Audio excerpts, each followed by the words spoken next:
PT Pelindo Persero berhasil bertransformasi setelah melakukan merger pada Oktober 2021. Pasca merger, setiap pelabuhan terminal peti kemas yang dulu terpisah pengurusannya sekarang berada dalam satu struktur di Subholding Pelindo Terminal Peti Kemas atau SPTP. Dengan bergabungnya seluruh operator terminal peti kemas milik Pelindo, peningkatan standar dilakukan yang akhirnya mendorong produktivitas. Berbagai metode transformasi yang dilakukan oleh operator pelabuhan peti kemas meliputi standarisasi operasi dengan planning and control hingga peningkatan infrastruktur dan sumber daya manusia atau SDM.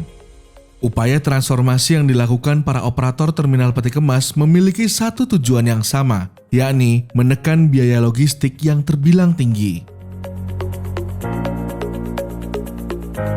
Sebenarnya gini, kalau rantai ke harga jual produk ke masyarakat itu kan panjang rantainya.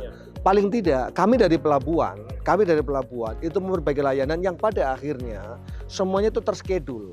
Sebenarnya logistik laut itu adalah basis scheduler. Scheduler bisa terjadi apabila apa? Apabila layanannya itu stabil. Jadi jangan sampai kadang-kadang tinggi, kadang-kadang rendah. Itu nggak boleh, harus stabil.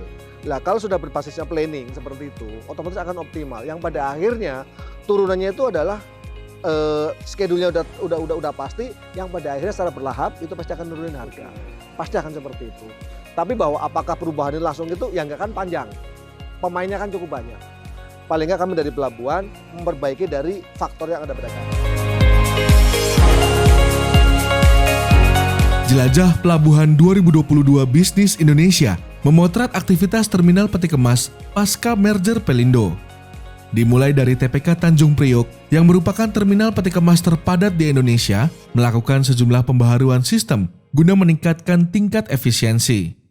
Salah satu simbol transformasi di TPK Tanjung Priok adalah hadirnya ruang kontrol yang disebut Integrated Planning Control yang berfungsi untuk memantau seluruh aktivitas yang berlangsung.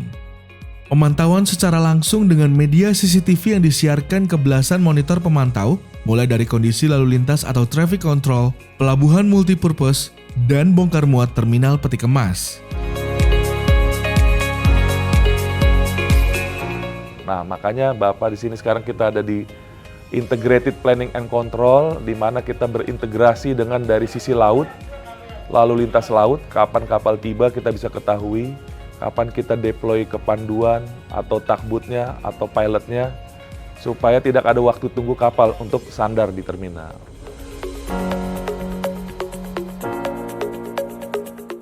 Adanya control room ini membuat pelayanan bongkar muat menjadi lebih teratur, cepat, dan mudah melakukan mitigasi jika terjadi kendala. Di bagian barat Indonesia, tepatnya di kawasan Pelabuhan Belawan, pasca merger PT Pelindo juga turut melakukan transformasi. Ada dua anak usaha dari SPTP yang menjadi operator, yakni Terminal Peti Kemas Belawan dan PT Prima Terminal Peti Kemas atau PTP. Tidak hanya di situ, saat ini PTP telah dalam jalan menuju kerjasama dengan Dubai Ports atau DP World. Kerjasama yang merupakan penugasan dari Pelindo akan melahirkan pelabuhan baru di Kota Medan yang disebut Belawan New Container Terminal atau BNCT. BNCT merupakan salah satu proyek besar di dunia pelayaran Indonesia yang diharapkan dapat bersanding dengan pelabuhan tingkat internasional. Jadi pada saat ini kita sedang melakukan kerjasama rencana Pak ya masih INA dengan DP World. Ini adalah memang dari penugasan dari Pelabuhan Indonesia ke subholding kami SPTP, sehingga dengan penugasan ini, kerjasama ini akan terbentuk nanti yang namanya BNCT, Belawan New Container Terminal. Jadi diharapkan dengan terbentuknya BNCT ini akan menambah pendapatan secara finansial di lingkungan PTP, baik di Pelindo pada khususnya. Dan diharapkan dengan terbentuknya BNCT ini akan menambah segmen bisnis di daerah Sumatera Utara, penambahan lowongan kerja di Indonesia, di Sumatera Utara khususnya di Belawan.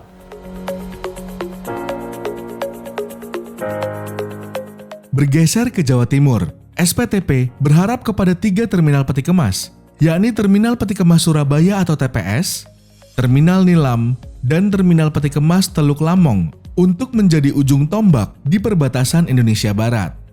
Di TPS, digitalisasi menjadi kunci untuk transformasi, di mana seluruh persuratan atau perizinan bongkar muat sudah dilakukan secara online. Bahkan, pengguna jasa mendapatkan laporan terkait kondisi peti kemas yang sedang diturunkan dari kapal. Pengguna jasa tidak perlu lagi datang meminta kertas karena kita sudah berikan secara sistem kepada mereka, kita sosialisasikan dan ini sudah berjalan dengan cukup baik. Tujuannya adalah juga untuk mempercepat layanan karena dulu pada saat ada terjadi report terkait dengan kontainer damage apalagi di malam hari itu sering terjadi komplain karena petugasnya nggak siap, kemudian karena harus mencari petugas dan lain-lain, dan sekarang itu sudah terrecord pada saat kontainer keluar dia sudah bisa melihat nomor kontainernya dalam keadaan damage atau tidak. Untuk Terminal Peti Kemas Nilam yang melayani pelayanan domestik, pasca merger PT Pelindo, terminal ini lebih menekankan perbaikan dalam sisi kinerja dan perencanaan bongkar muat guna meningkatkan produktivitas bongkar muat peti kemas. Kita memperbaiki dari sisi perencanaan, ya perencanaan pemuatan, perencanaan koordinasi dengan kru kapal, koordinasi dengan tim dan lain sebagainya. Dan hasilnya juga luar biasa. Tadinya nilam itu biasanya cuma 20, 25. Kita sekarang rata-rata sudah hampir 35, 40. Ya, seperti itu. Dan percepatan-percepatan itu yang membuat customer merasa sangat puas dengan kinerja kita. Berdasarkan data TPK Ambon, dengan hanya 1 kontainer crane yang dimiliki, kinerja TPK ini bisa mencapai angka 20 box ship per hour. Kedepan, dengan adanya penambahan kontainer crane baru, TPK Ambon bisa meningkat hingga 35-40 box ship per hour. Selain di TPK Ambon, pembenahan dan penerapan sistem planning control juga dilakukan di terminal peti kemas paling timur di Indonesia, yakni Terminal Peti Kemas Jayapura. Transformasi yang dilakukan TPK Jayapura dimulai dengan pelatihan sumber daya manusia serta pelatihan-pelatihan dengan perlengkapan baru. Upaya pelatihan-pelatihan ini merupakan upaya pemerataan skill guna menunjang digitalisasi yang sudah diterapkan di kawasan Pelabuhan Jayapura. Ketimpangan ini disinyalir karena belum adanya kawasan industri di Bumi Cendrawasih, serta masyarakat yang masih mengandalkan hasil alam.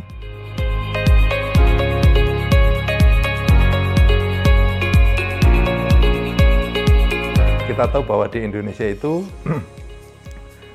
density dari kegiatan ekonomi itu heavy-nya di Jawa, baru nanti Sumatera gitu kan. Indonesia Timur itu relatif volumenya kecil gitu kan Pak. Bahwa ada imbalance trade, itu yang jadi masalah kan gitu. Imbalance trade itu apa sih?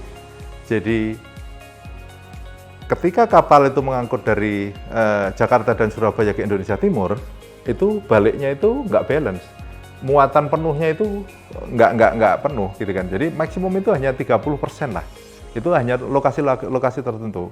Bahkan kebanyakan baliknya itu empty gitu Pak. Lah, ketika ngangkut empty, ngangkut peti kemas kosong, itu kan nggak ada yang membiayai Pak. Yang membiayai kan shipping line sendiri itu karena kontainer shipping line gitu kan. Nah, itu biasanya mereka faktorkan kepada biaya untuk mereposisi kontainer kosong dari Indonesia Timur sana ke barat balik lagi ke Surabaya bisnya atau ke Jakarta, itu difaktorkan atau dibebankan kepada peti kemas yang tadinya berangkat penuh gitu loh Pak kan. Nah, itulah yang menjadikan istilahnya freight ke Indonesia Timur itu mahal. Demand and supply-nya itu nggak masuk, itu mungkin nggak akan sukses ya.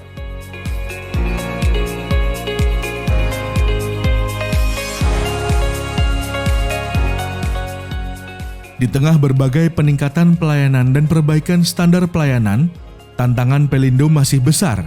Kita berharap menemukan banyak inovasi sehingga Pelindo semakin bersaing. Oleh karenanya, saat ini PT Pelindo Terminal Peti Kemas atau SPTP terus melakukan pemerataan dan transformasi di setiap terminal peti kemas Pelindo. guna memaksimalkan layanan yang diberikan kepada perusahaan shipping line untuk mendistribusikan kontainernya dengan cepat, hemat, dan mudah.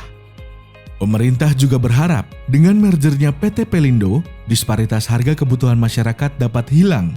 Karenanya, peran Pelindo sebagai penyalur komoditas menjadi kunci hilangnya disparitas harga. Keseimbangan timur dan barat. Jadi satu sisi kita bersaing secara internasional yang harus canggih dan sebagainya, tetapi banyak sekali development yang belum maksimal dilakukan di barat. Tentu teman-teman dan kami memberikan satu kepastian bahwa disparitas harga antara timur barat itu tidak boleh terjadi.